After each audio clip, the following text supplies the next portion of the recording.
please rise as you are able?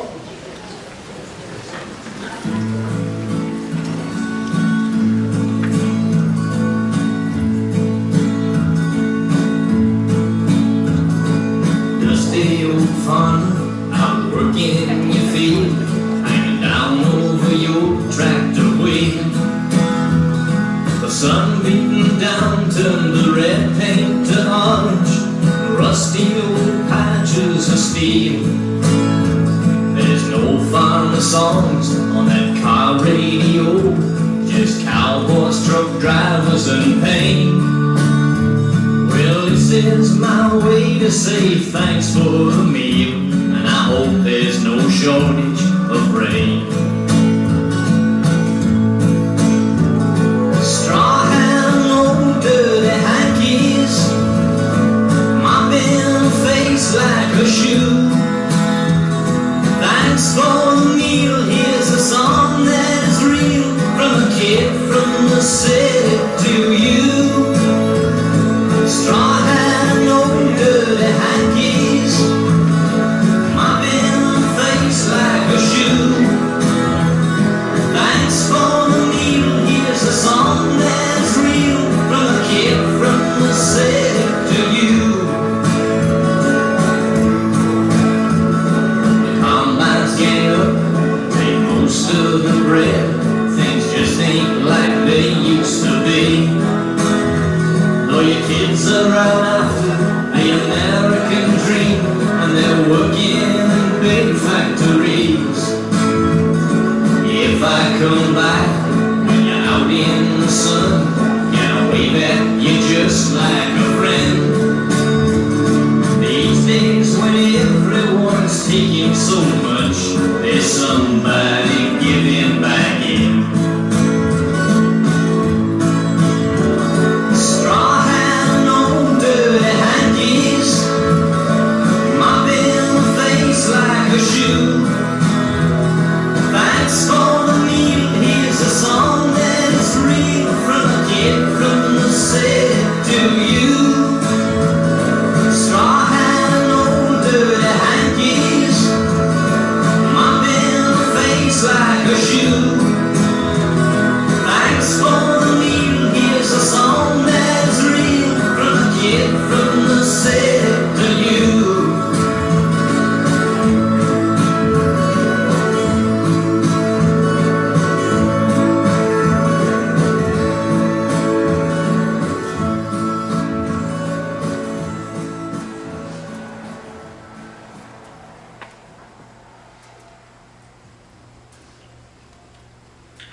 One at rest.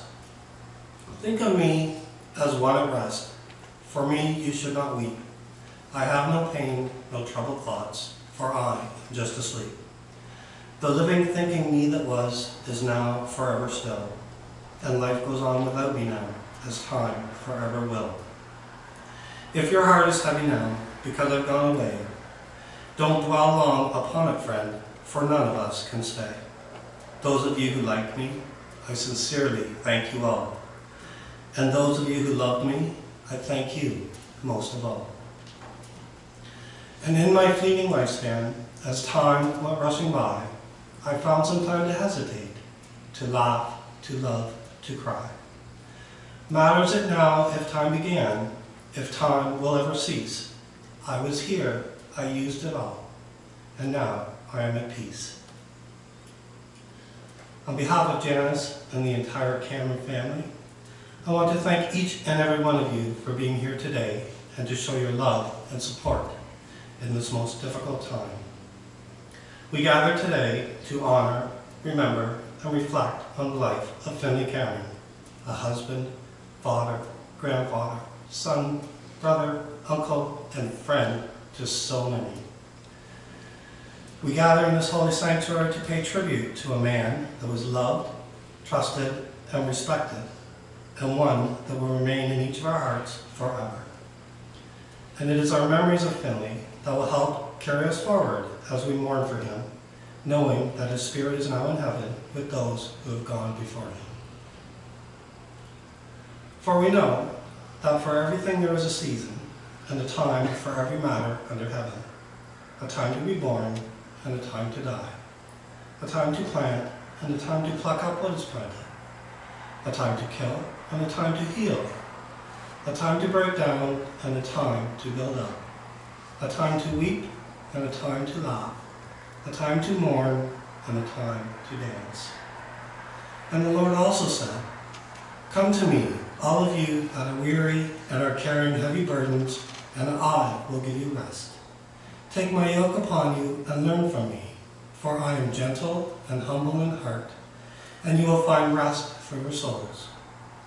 For my yoke is easy and my burden is light." And the Lord also said, "I am the resurrection and the life. Those who believe in me, even though they die, will live." So do not let your hearts be troubled. Believe in God. Believe also in me. In my Father's house there are many dwelling places. And if it were not so, would I have told you that I go to prepare a place for you? And if I go and prepare a place for you, I will come again and will take you to myself, so that where I am, there you may also be. Finley was a farmer from beginning to end. He had the love and respect of all of you and the 500 people that showed up yesterday. No doubt that he probably had a million more things on his to-do list when he went for his knee surgery, fully expecting to get home and fulfill as many of those chores as possible. That, however, was not meant to be. And we're going to take a moment now, as we listen to Garth Brooks and the dance, to reflect on Flynn's life.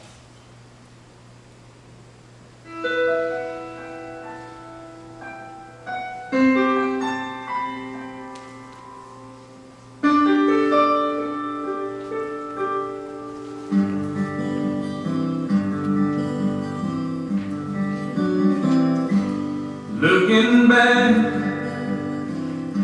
on the memory of the dance we shared beneath the stars above. For a moment, all the world was right. How could I have known that you'd ever say goodbye? And then I'm glad I didn't know the way it all would end, the way it all would go. Our lives are better left to chance. I could have missed the pain, but I'd have had to miss the day.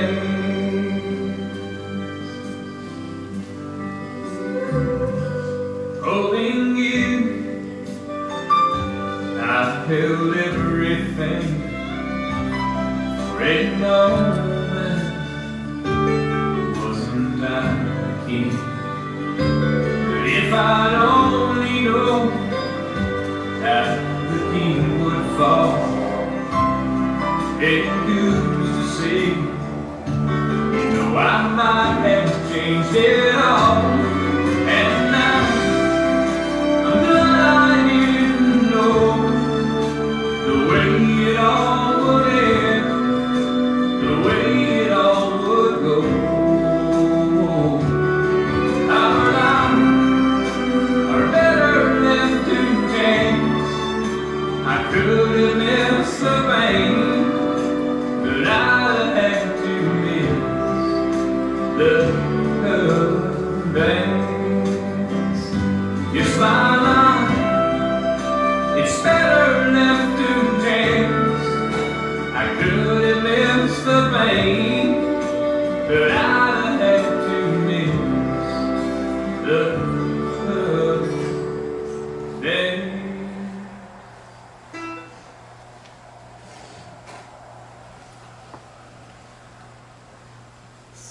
Eulogies, stories, memories of someone so special are best told by the people that were closest to them. So I have a summary of it all, but it's in the form of a poem. And after I read the poem, then the family members that are coming up, Caroline, the girls, Ray, are going to come forward and share the real story of Finley. So the farmer. He has been a farmer all his life, long before he took a wife. He knew that he was meant to work the soil. His days on this earth would be spent in toil. Planting the crops and clearing the land, this was all part of the master plan. As in his father's and grandfather's days, for generations this had been the ways, in which they would work the land and the sod, drawing near to nature and communing with God. To each of his neighbors he lent a hand. They worked together to farm the land. In autumn, when the harvest came, each one in turn did the same. When his children were born, he watched them grow. He taught them the lessons so that they would know and learn the ways of country and farm, of love, truth, respect, and to do no harm to creature on land or those in the air, and to be good stewards of the land in their care. He watched them ride horses and float down the stream, but he knew that their future could not be his dream. This farmer, he realizes that he has wealth beyond measure, because here on this farm, he has found all his treasure. With his family around him, for wealth there's no need. With all of his blessings, he's a rich man indeed. His breed is a rare one, it's becoming extinct. With this world's busy lifestyle, there's no time to think. Life's become too hectic, and people miss out on all the beauty that lies round about. This farmer can see it as he goes through his days, from bird's nest to sunset, each free for the gaze. The path that he's taken is different than most. He's content in his heart, and he has no need to boast. His drumbeat is different, but he follows its sounds. With his dog by his side, he walks over this ground. Of the land that he loves, he will do it no harm, the place of his birth, the old family farm. Caroline?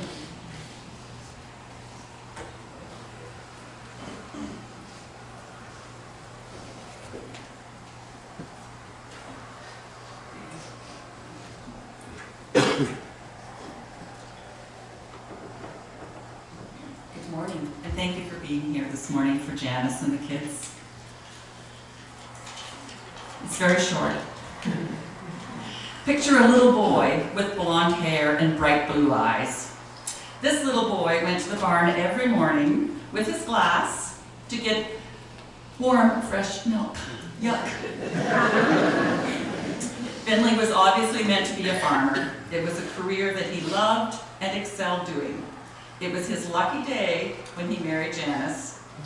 She has supported him on the farm for the last 50 years, plus 10 days, and gifted him with 4 beautiful children.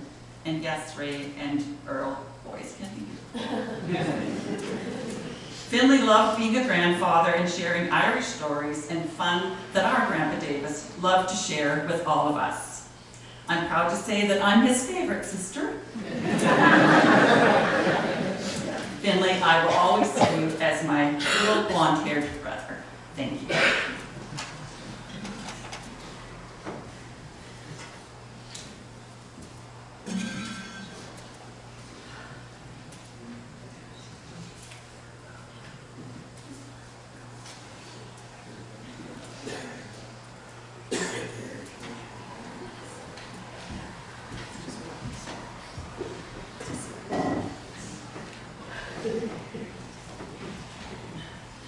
At least one of my brothers thinks I can't do this without crying. So, but they should both know the only thing more stubborn than a Cameron man are the Cameron women. And it looks long, but it's on large font. Our father, James Finley Cameron, was born on September 16, 1953. His parents were Margaret, née Davis, and Glenn Cameron, who were married in 1945. They lived on the first concession of Eastern Township, just a little north of where Ray lives now. Margaret was the daughter of Emma and Jim Davis, who emigrated from Ireland. Dad had wonderful memories about the Irish stories that his Grandpa Davis told to him when he was a little boy. Grandpa Glenn was the son of Ida, née Hat, and Finley Cameron, who were also a huge influence on Dad as a child and a young man. Dad was named after his two grandfathers, James Davis and Finley Cameron, and that meant a lot to him. When Dad was born, his brother Larry was 7 years old and his sister Carol Ann was 4. They lived next door to Aunt Lova and Uncle Stuart Bartman, and Dad said if he rode his bike fast enough, he could eat supper at home and at Aunt Lova's as well. Food's kind of a thing for us. An important tradition in our family is that we all say when we hug each other. This was started by Grandpa Davis, and it's something that Dad continued with us. If you hugged one of us yesterday and we said that's why. Dad went to school at the Spry Schoolhouse, less than a 2-mile walk. Dad always said it was uphill both ways. And he had some theories about how that was possible. But like his father and grandfather, he was such a great storyteller. Dad's cousin Irene shared this with us. We lived side by side on our farms on the first concession for over 13 years. We were together all the time, teaching our calves to lead and to pull the wagon, or riding a pony or horse, or whatever we had at the time. Finley was like my little brother. We were inseparable until I left for college. And when I asked him a few years ago if he would keep my Arabian horse for the summer, so she would be close by for me to ride, of course he generously said yes. He was a kind and caring man that would do anything for anyone, and I will never forget his friendly smile and sense of humor. Horses, cattle, and family were his life. When Dad was 6 years old, he lost his mom to breast cancer, although I've been told no one said the word cancer back then. If you've seen the photograph of the cute little blonde boy in the back of the red convertible, those photos were taken in that same summer. A few years later, Grandpa Glenn married Grandma Mary, née Crow, and Dad got 2 younger brothers, Ian and Ron, who were born when Dad was 11 and 12 years old. The way Dad told it, Dad was an excellent influence on both Ian and Ron. I'm sure they have some stories to the contrary, which they can tell you when we're not in a church. Uncle Ian shared the following with us. Ron and I were being babysat by Abby Harmon while Mom, Mary Cameron, was back teaching at Eastern Central School on the highway. Abby looked after us at our house on the first concession. I guess one day I really missed Finley and made a plan to go see him at school when I was 3 and Ron was 2. We locked Abby in the basement while she was doing laundry. It's worse. And headed up the road to see Nimmy. We couldn't say Finley yet, so it was Nimmy. Abby was able to unlock the door and came after us in her Volkswagen. She caught up to us when we were almost to the highway. Ron got to ride in the car because he was too small. But Abby made me walk in front of her car all the way back to the house. She said I would lay down in the road and cry, and then get up and start walking again. Ian also remembers, Bruce Davis gave me an old bike and it was kind of blue and copper in color. Finley got some spray paint and painted it all one color of copper, fixed the tires, and taught me how to ride a bike. In the winter, maybe the same year, he cleared a frozen patch of field across the road and taught Ron and me how to skate. That was the best. Later on, when we moved to the farm, Finley put an 8-track player in Dad's 74 pickup and gave Dad 3 tapes to listen to.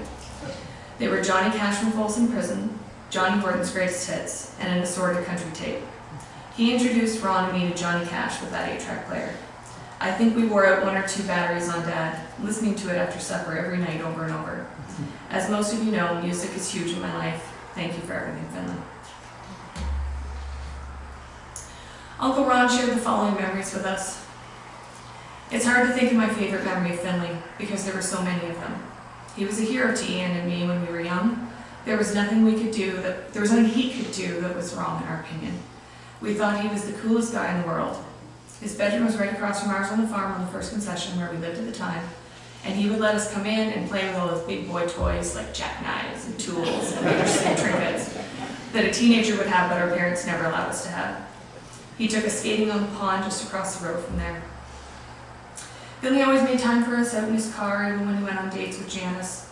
He would take Ian and me to the Burford Theatre in Wyerton. We would watch late 60s and early 70s horror movies with him. We loved going to all the places he worked so we could see him. When Finley and Janice got together, they would take us to their house in Wyerton. and he even gave us jobs one summer when we were farming down there. He and Dave Weir took us out in his pickup, and we drive around the country, shooting groundhogs out the window of the truck. It was great fun for us. He and Janice would take us snowmobiling in the winter. Sometimes when I was very lucky and got sick enough to not go to school, Mom dropped me off at Finley's apartment just beside Grandma and Grandpa Cameron's apartment in Wyerton. Finley would come home at lunch, make me chicken noodle soup, and show me how to run his cable box for TV. This was way more preferable than being with grandparents at that time. I loved it. My latest memories of him have been since I moved up to the peninsula again. I still love going to work and seeing him farm. We drive around in his tractor, feeding his cows, his calves, and his cats. I'd ride on the tractor with him when he and his boys were collecting hay from the fields, and sat and ate with him and Janice afterwards. The conversations were great, and I always looked forward to the next time. Ron says, I think the greatest memory I have of him is my own realization of how committed he was to his family and his relatives. He always took time to help out our elderly relatives and family, and always kept in touch with distant relatives in Ireland and the States.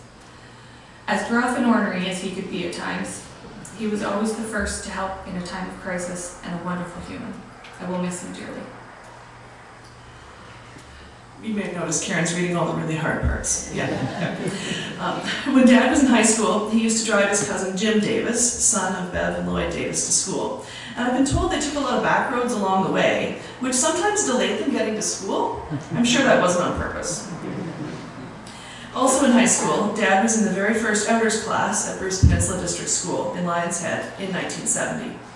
Outers is a course that teaches camping, canoeing, and many other useful survival skills. Dad always spoke highly of his Outers teacher, Dave Cottle, and the survival skills he taught them, all of which Dad and his 18 classmates needed for their end-of-year canoe trip to the Garden River near Sault Ste. Marie. There was a lot of rain that week, and the river overflowed its banks.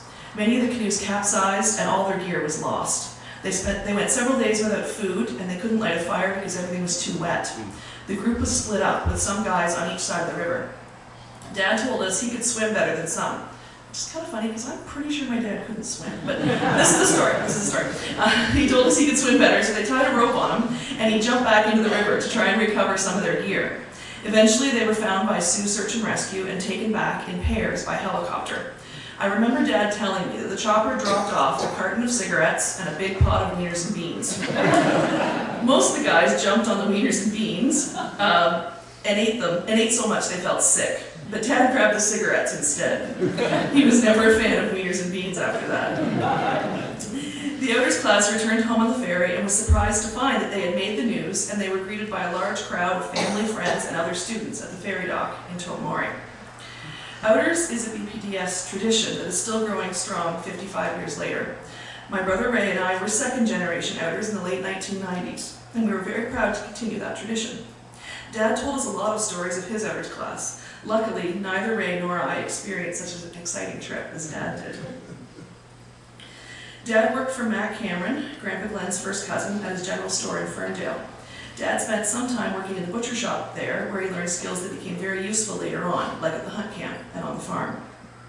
Dad also worked for Merv Gruff at the Ferndale Garage, and later apprenticed as an automotive mechanic, and attended both Centennial and Fanshawe colleges to earn his certification.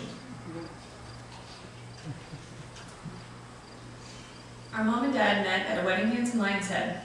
Mom's cousin Brenda Rouse remembers. I can still vividly recall the evening when Finley met Janice at our cousin Jim Cunningham and Glenda Mackey's wedding back in September 1973. At that time, he was working as a mechanic apprentice at the Wyerton Service Center. Before long, Janice managed to persuade me to join her for a visit during our grade 12 lunch hours. Wow, Aunt Mary was not pleased when she caught wind of our little adventure. She firmly believed it wasn't proper for two young ladies to be hanging around a mechanic's garage. Over time, Janice's mom and I began to see how devoted Finley was to Janice and how significant he was in her life. Within a few months, they were engaged and planning their wedding, a marriage that just reached the milestone of 50 years. My parents were married on August 16, 1975, and they bought a house on Claude Street in Wyerton. Even though they lived in town, Mom and Dad rented a farm near Wyerton, and we had sheep and a milk cow and some beef cows. Dad milked a cow from the time I was born until the time I was 16. So I'm not fat, I'm milk-fed.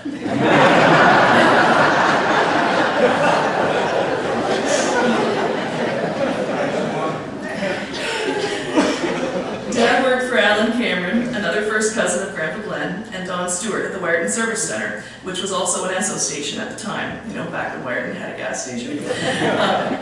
I remember one time Dad let me stay in his black Ford pickup when he put it up on the hoist. I remember how excited I was I got to go to work with him. It must have been a weekend when he went in to work on his own truck.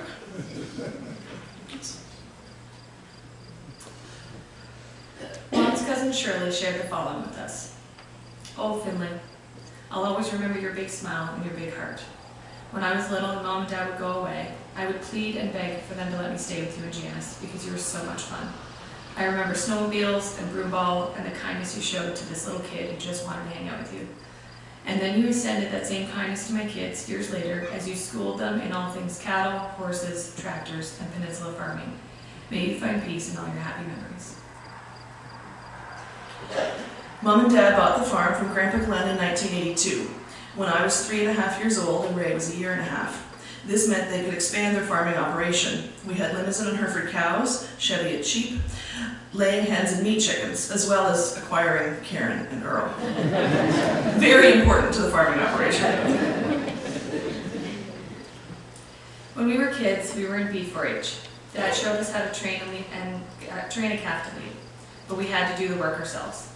We showed our calves at the Wyerton Fall Fair.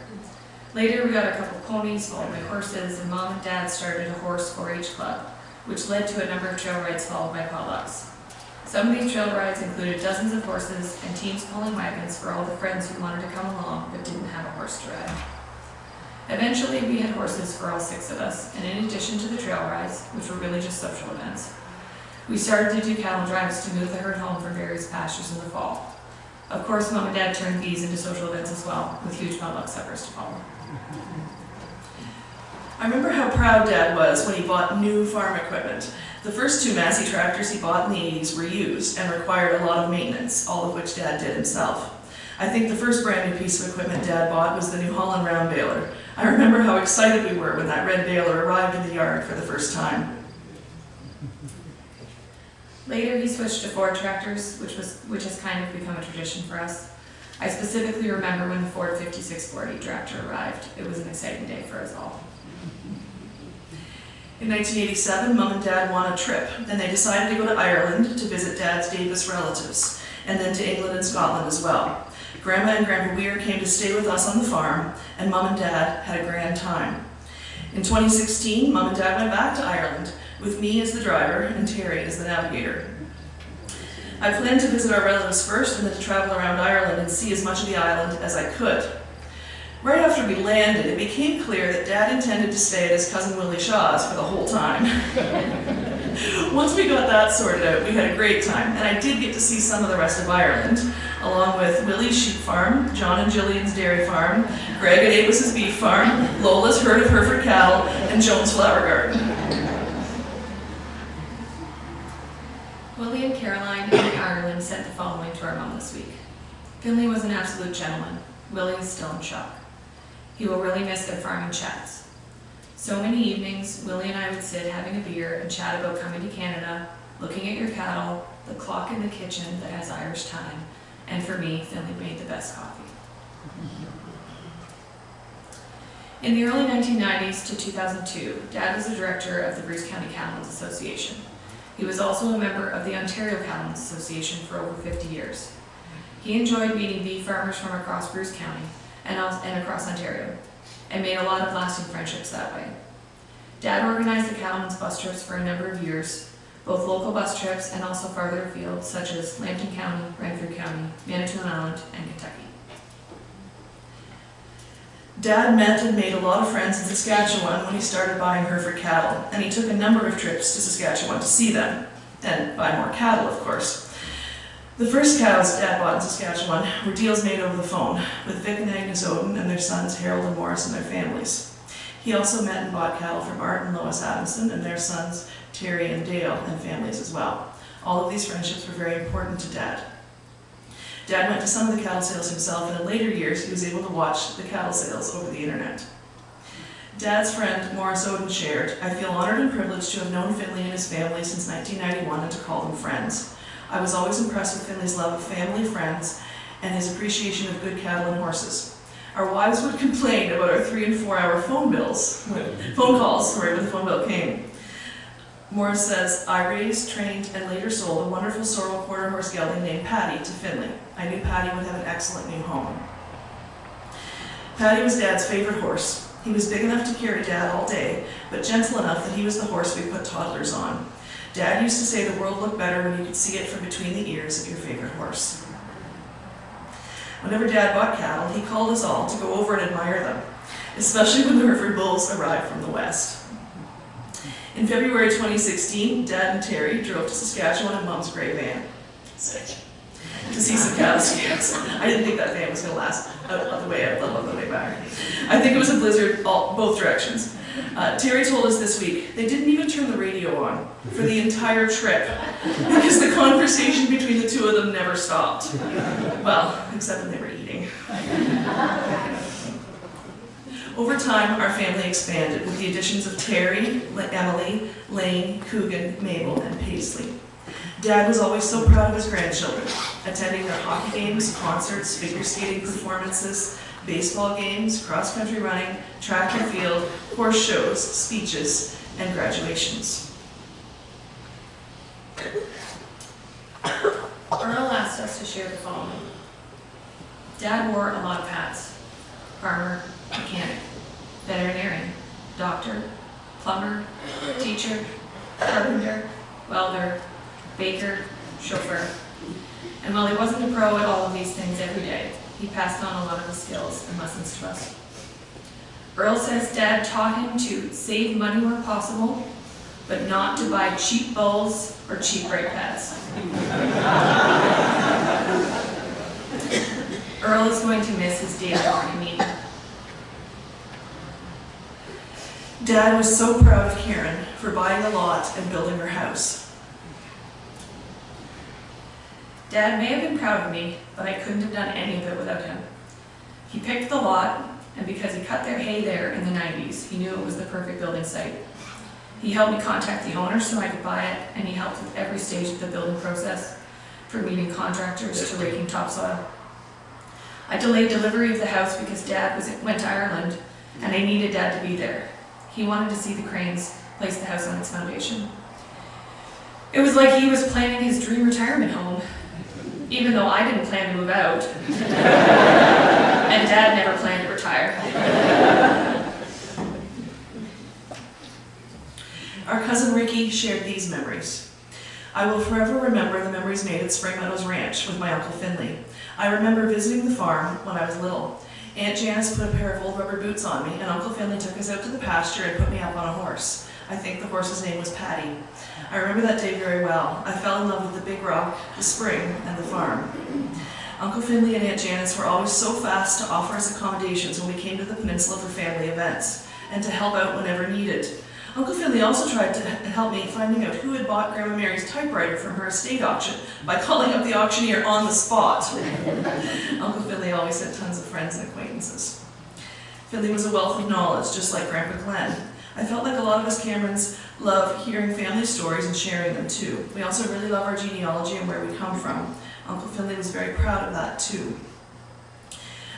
And Ricky says, I have all of Grandma Mary's old diaries. One comment that was recurring in her entries was how much she valued that Uncle Finley, Aunt Janice, and the kids visited her every Christmas and brought her a turkey they had raised themselves. Mom's cousin Brenda shared the following with us. In Aunt Mary's final days, she shared with me her love and appreciation for both Finley and Janice, thankful for the 4 beautiful grandchildren and 4 great-grandchildren they added to her and Uncle Lawrence family. She also cherished the fact that Finley selflessly made sure Janice could spend as much time with her mother as possible during her final months in hospice amid the struggles of COVID. Finley was many things to many people: a great father, grandfather, brother, uncle, cousin, neighbor, and friend. But most importantly, he was the life partner for over 50 years with my best friend and cousin, Janice. My heart is broken as Finley was like a brother to me, and I will miss his storytelling, teasing, laughter, and friendship. Since Dad's grandchildren were so important to him, we're going to end with their memories of their grandpa. Lane asked us to share this. Grandpa, husband, relative, and friend. Of all of these things, Grandpa Finley was my friend. Sorry, Lane, I got this far. I remember countless hours of checking cattle with him and getting ice cream afterwards. He was always my friend. I spent more time with Grandpa than I did with anyone else. In that time, he taught me so many of the secrets and tricks of farming and the history of our family. I will miss him. Coogan asked us to share. I will remember the time he let me drive the blue truck when I was younger. I sat on his lap and he let me steer. I loved going for drives with Grandpa, especially when he would tell me the history of who owned each farm we drove past. I loved going to Grandpa's house to see him sitting in his chair watching the Jays game. I enjoyed talking about sports with him, and I loved when he came to watch me play hockey and baseball. I really put the pressure on to impress him. I will try to remember all the things Grandpa taught me. Mabel asked us to share this.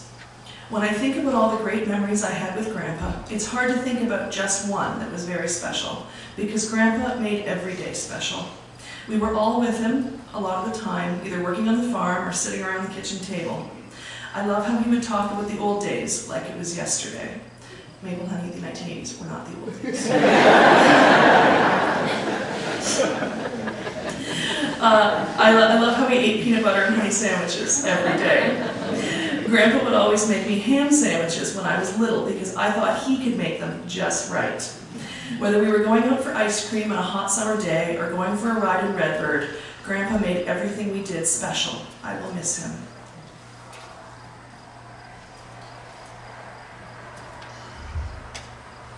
Paisley asked us to share. Dear Grandpa, I wish I could have one more day with you. One more Redbird ride with you. One more non-alcoholic beer with you.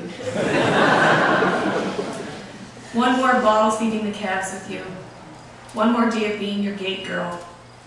One more supper eating fresh picked strawberries with brown sugar and milk with you. One more time checking the cows with you. One more congratulations on my horse shows from you. One more night of watching TV with you. One more playing farm snap with you. One more story from your childhood from you. One more peanut butter and honey sandwich with you. Once more eating the last of Grandma's cookies with you. One more Christmas with you. One more time you let me blow out the candles on your birthday cake. One more Thanksgiving with you. One more scoop of ice cream with you. One more getting a beer for you. One more St. Patrick's Day with you. One more time you tell me I can call you if I want to get out of school. One more Blue Jays game with you. One more day when you can see me hit a home run. One more family photo with you.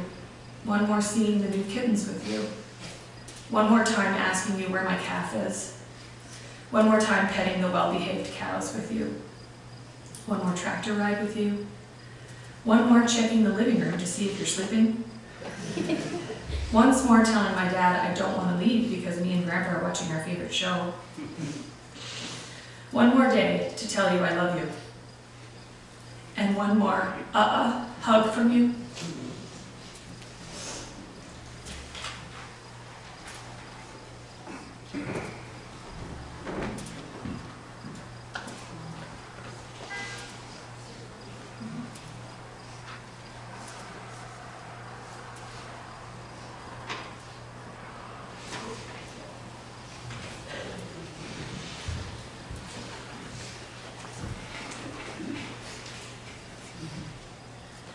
Thank you everybody for coming yesterday and today. A bunch of this is a repeat, so oh well. So yeah, 6 feet snow and uphill both ways. That was Dad walking to school. But we know the 20th is fairly level between the first and the school versus he lost his mother when he was 6. But being the baby of the family at the time wouldn't have been easy. I know Caroline told me that we could go in Aunt Bev's for pie and get it again at Aunt Lova's. He did tell me about stooping grain in Oliver Hardin's backfield, and that he never thought he was ever getting out of the field. And Ken had said that they never ever got into any trouble at school, but I know they did. Hang out a lot together and walk a lot of bush together. He worked for Uncle Mac as a butcher in Ferndale, and I'm sure he learned how he wanted his steaks cut. Dad was in the first outers. Mama Shelby, Roy, John, Randy, Doug, and Wayne. The program was almost canceled after that. They were stranded on a canoe trip on the Garden River. Said they never found him and Randy's canoe. Just been the story. And yes, he never liked wieners and beans after that. He just had to smoke. So yes, Lane, if you do outers, who will be the third generation for that? I think he had a '66 Chevy Biscayne. I know he had other cars, but I can't think of right now. Everybody had pretty cool cars then, but I'm sure that was one. And Russ Robbins and Andy Bray had told me some interesting stories that probably not worth mentioning. Trade school with Doug at Fanshawe. Yeah, he met Mum in there somewhere, but I don't need to know how that went down.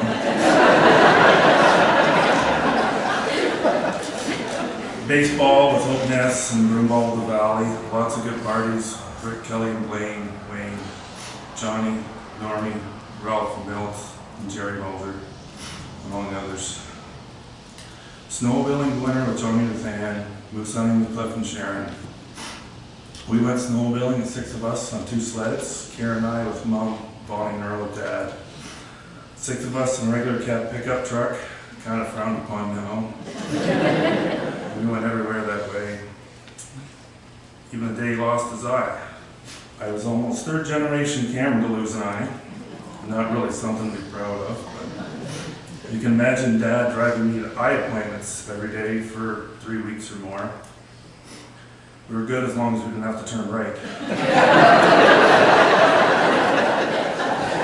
And he talked about riding around with Grandpa and Uncle Stuart, all of them only using one eye. Worked in the garage in town for Uncle Al, with Bruce, and then Merv's in Ferndale. And then I became a Ray baby. Merv loved to tease. Moved to the farm in Christmas '82, but I don't remember, of course. I used Don's Louisville truck. Just took the clothes right out of the closet on the hanger and hung them up on the stock rack. And Grandpa and Ron moved back in with us. There was room. While Dad was gone working, Ron and I would watch the Flintstones, and then the ladies' morning workout.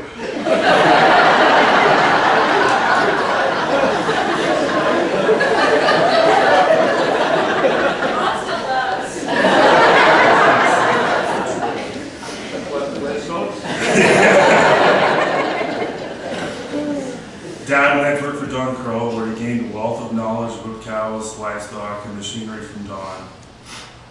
Don had later just bought that new John Deere tractor with AC and radio, and that was a big thing for the time.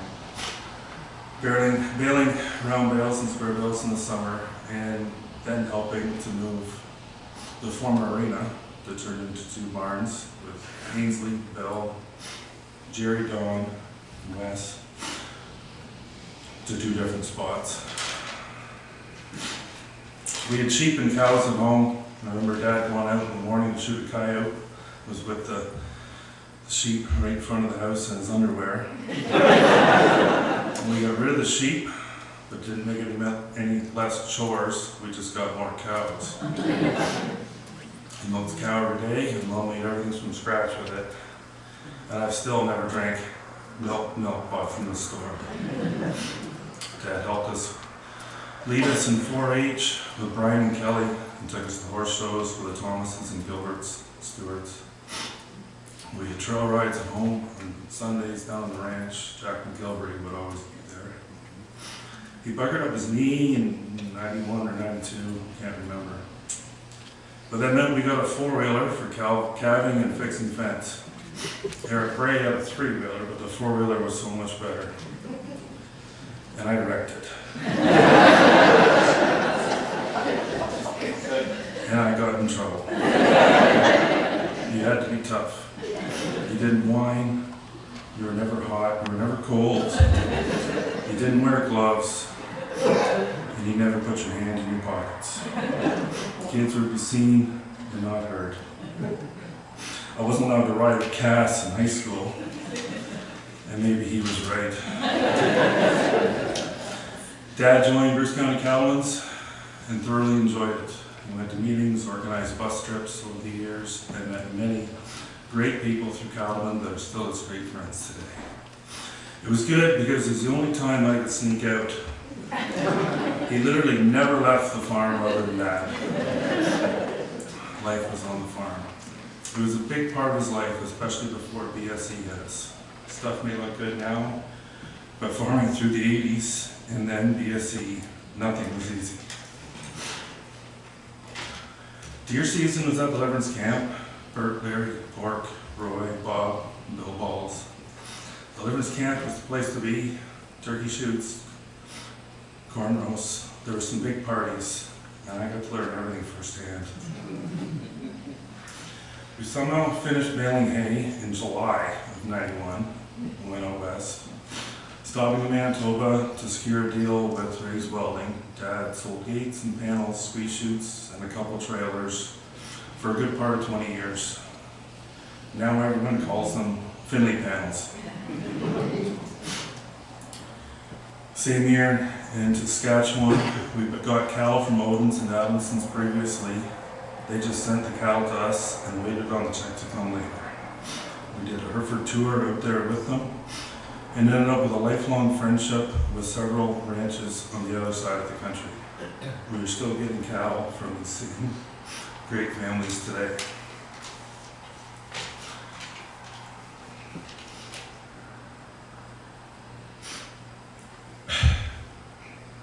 Dad made it his legacy to be a beef producer.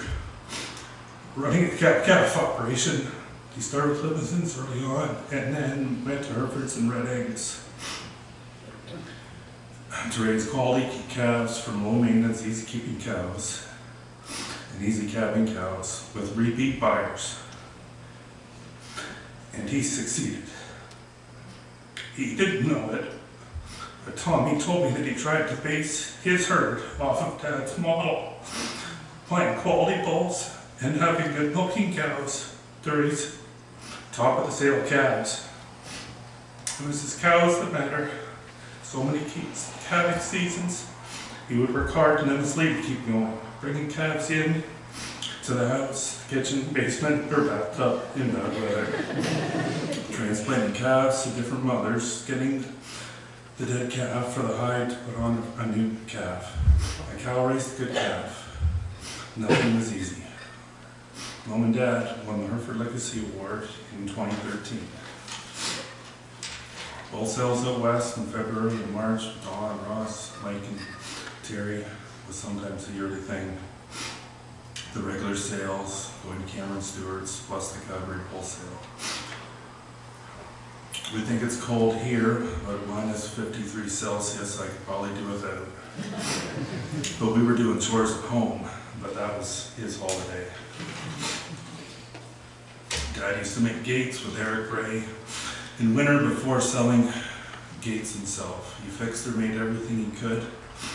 I learned early that you can fix almost anything with old car parts, as we never throw anything out. Hence all of Dad's gate latches, should have patented it, the seatbelt.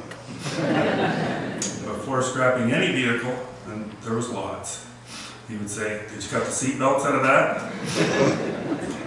Grandpa would bring stuff over that he thought Dad needed, and Dad would be mad.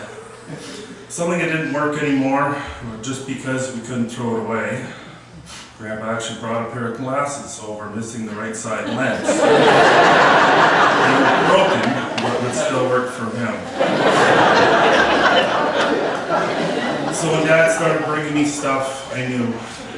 He brought me the pump at a Karen's well. It was broken, but he thought that I could fix it. Okay, Dad. You probably could. He officially just turned into Grandpa. Took him You haven't seen nothing yet. Dad had a rich love for his Irish history and heritage, his love for Aunt Kay and Aunt Bev, and their wealth of knowledge of our families, where we came from, how we got here, and who we're related to. Dad had his own way of doing stuff. The way he checked cows, kept a full list of cows' numbers, every pasture, stroking each one off, all of his stuff in his shirt pocket. The way he put grain in a manger, the way he had to put the bale in the middle of the feeder so it wasn't to waste. Always had to blow the chaff off the baler before going to the next field, pick up all the stones, and shut every gate. So there's some of him and all four of us, from farming, fixing stuff, sports, horses, hunting, teaching, municipal views, and just plain being stubborn. So have a drink of rum and buy the expensive bowl.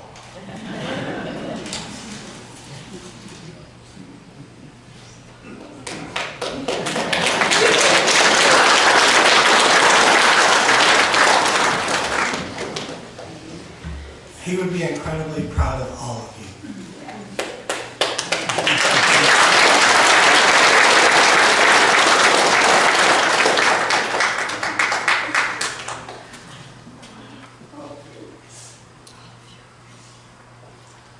So we're going to take a few minutes to absorb all of that while we listen to When I Get Where I Am Going by Brad Paisley and Dolly Parton.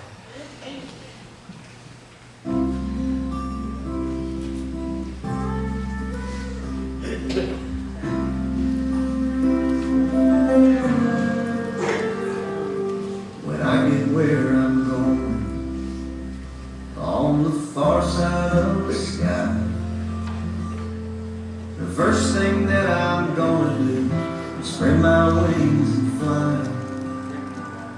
I'm gonna land beside the light, run my fingers through his neck, where I might find out what it's like to ride a drop of rain. Yeah, when I get where I'm going, there'll be only happy tears. I will share the sins and struggles I have carried all these years, and I'll leave my heart wide open.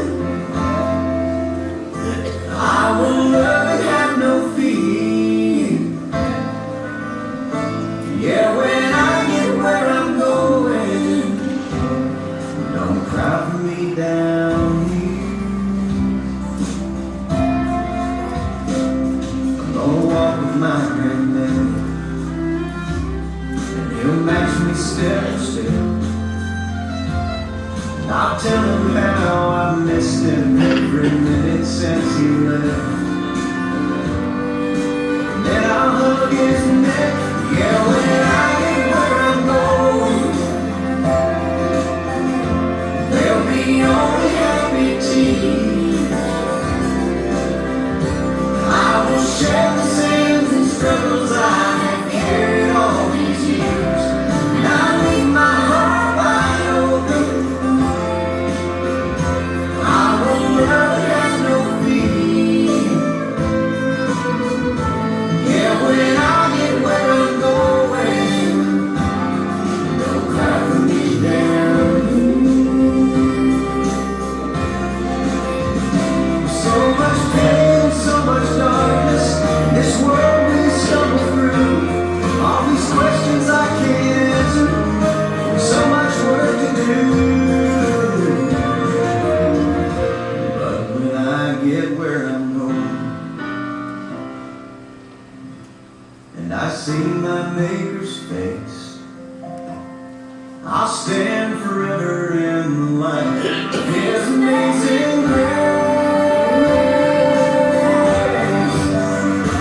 Yeah, when I get where I'm going,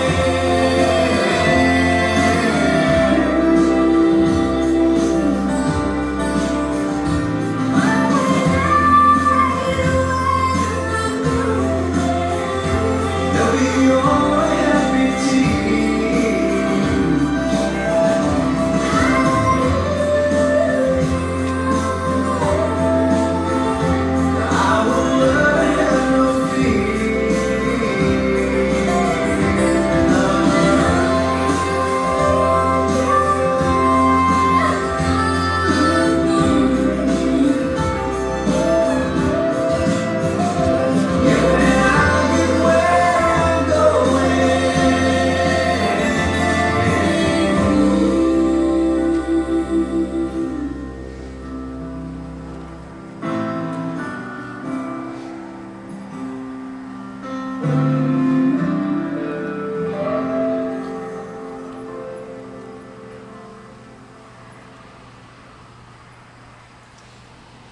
And so we remember Finley's life today, all that made him who he was, all that delighted him, that made him laugh or moved him to tears, calling to mind Finley's story and the many lives he touched along the way. We honor Finley today, his outlook, his strength, and all the things he cherished, recognizing his goodness, his uniqueness, his own special gifts shared with the rest of the world.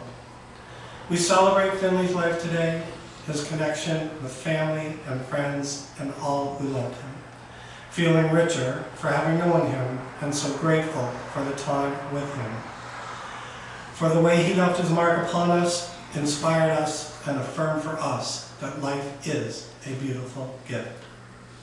And let us pray. Eternal God, you are always near to us. Help us to draw near to you at this time and to know that nothing can separate us from your steadfast love. We come to you through Christ our Lord, who said, "Blessed are those who mourn, for they shall be comforted." In this and every hour, help us to know your friendship and protection. Kindle anew the hope that death is swallowed up in victory, and that because you live, we shall live also. And God, you arrange us in families and give us friends for companionship. We acknowledge our gratitude for Finley and rejoice in the love and friendship we have shared in him. We thank you for those gifts of mind, heart, and spirit which were uniquely his life. And we take a moment now to remember Finley and all he meant to each of us.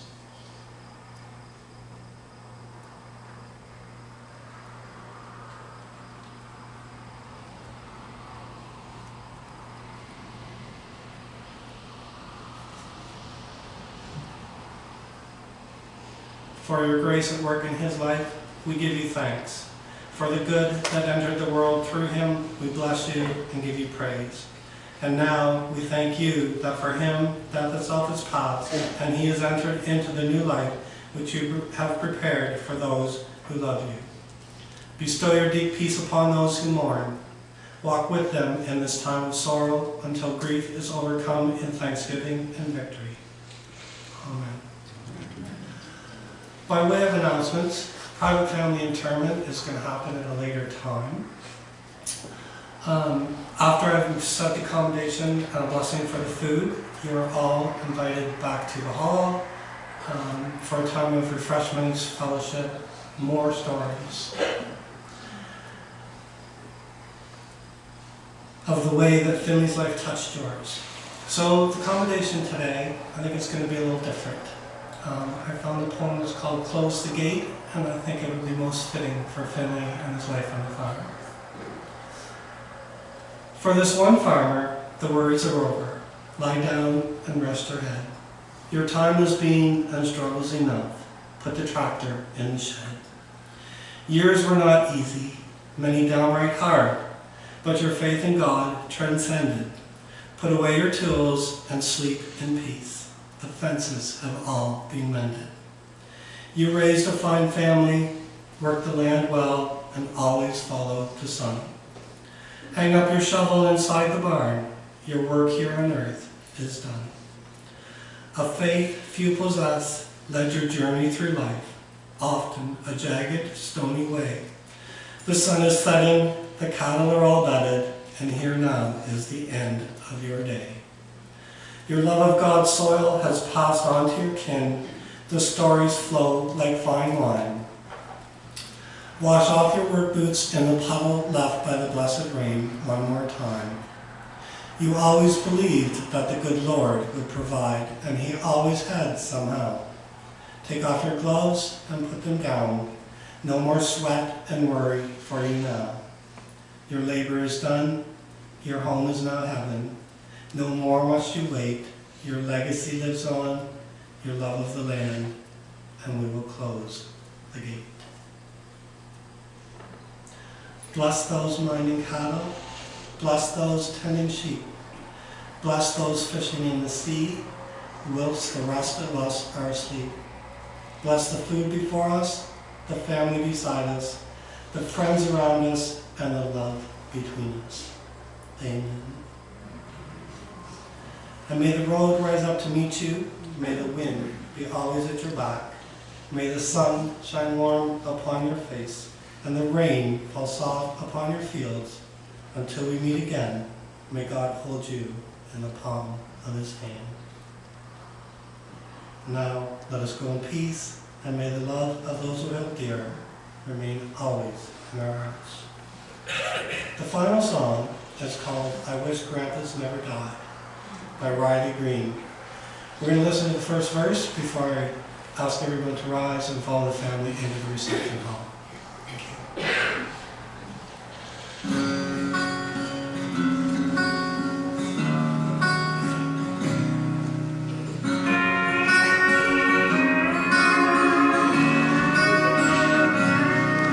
Wish girls you love never gave back diamond rings. Wish every porch had a swing.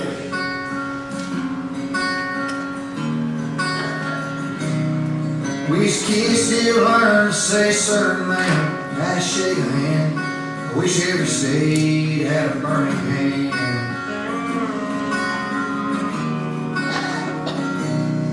I wish everybody knew all the words to Mama tried. I wish Monday mornings felt just like Friday nights. And I wish even cars had truck beds, and every road was named Copperhead, and coolers never run out of cold Bud Light. And I wish high school home teams never lost, and back road drinking kids never got caught. I wish the price of gas was low and cotton was high. I wish honky tonks didn't have no closing time. And I wish grandpas never died.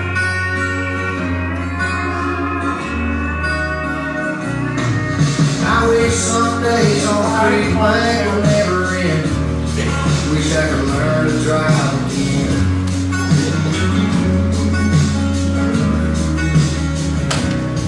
Wish the first time 17 she was my everything. Kiss in a Chevrolet could happen every day.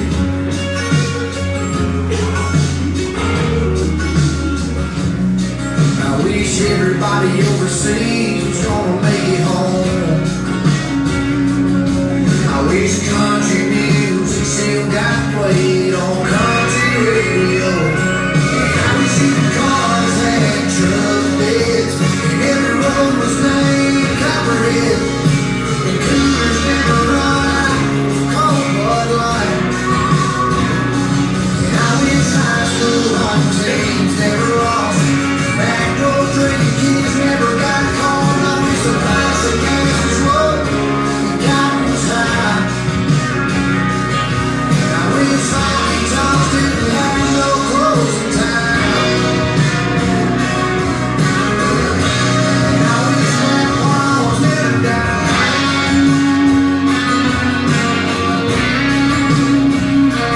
Never died.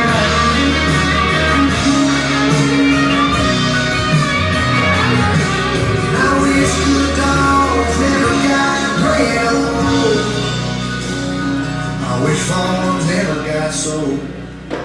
And I wish even cars had truck beds, and every road was named Copperhead, and coolers never run